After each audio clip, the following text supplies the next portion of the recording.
വർഷങ്ങളായി മലയാള സിനിമയിൽ നിറസാന്നിധ്യമാണ് നടൻ വിജയരാഘവൻ. ഈ കാലയളവിനിടയിൽ പലതരത്തിലുള്ള വ്യത്യസ്തമായ കഥാപാത്രങ്ങൾ അദ്ദേഹം ചെയ്തു ഫലിപ്പിച്ചു കഴിഞ്ഞു. മലയാളത്തിന്റെ നാടക ആചാര്യന്മാരിൽ ഒരാളായ NN പിള്ളയുടെ മകനാണ് വിജയരാഘവൻ. അതുകൊണ്ട് തന്നെ നാടക രംഗത്തു നിന്നാണ് താരം സിനിമയിലേക്ക് എത്തുന്നത്. ഇറങ്ങിയ എല്ലാ സിനിമകളിലും മികച്ച പ്രകടനമാണ് വിജയരാഘവൻ കാഴ്ചവെച്ചത്. ഒത്തിരി സംവിധായകരുടെ സിനിമയിൽ അഭിനയിച്ചിട്ടുണ്ടെങ്കിലും ചില സംവിധായകരുടെ സിനിമയിൽ അഭിനയിക്കാൻ കഴിയാത്തത് വലിയ നഷ്ടമാണെന്ന് പറയുകയാണ് വിജയരാഘവൻ. കാൻ ചാനൽ മീഡിയയോട് സംസാരിക്കുകയായിരുന്നു അദ്ദേഹം.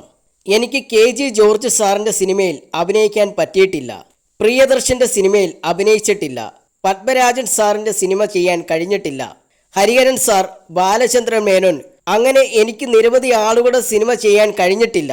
ഇതൊക്കെ സിനിമയിൽ ഒരു നഷ്ടമായിട്ടാണ് എനിക്ക് തോന്നിയിട്ടുള്ളത്. സിബി മലയിലിന്റെ 2 പടത്തിൽ ഞാൻ അഭിനയിച്ചിട്ടുള്ളൂ. സത്യനന്ദിക്കാടിന്റെ 2 സിനിമകൾ മാത്രമാണ് ഞാൻ ചെയ്തിട്ടുള്ളൂ. ഞാൻ കരിയർ തുടങ്ങിയ സമയത്തൊന്നും അവരുടെ സിനിമകളിൽ അഭിനയിച്ചിട്ടില്ല.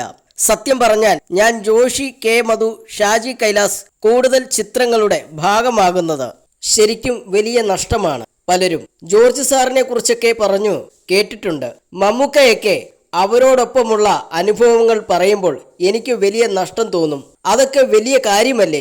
എനിക്ക് മലയാളത്തിൽ ഏറ്റവും ഇഷ്ടമുള്ള സംവിധായകരിൽ ഒരാളാണ് ജോർജ് സാർ, അതുപോലെ ഭരതൻ സാർ. ജോർജ് സാറിനൊപ്പമെല്ലാം അഭിനയിക്കാൻ നല്ല രസമാണെന്നാണ് കേട്ടിട്ടുള്ളത്. പക്ഷെ അതൊന്നും എനിക്ക് കഴിയാത്തത് വലിയ നഷ്ടം തന്നെയാണ്, വിജയരാഘവൻ പറയുന്നു.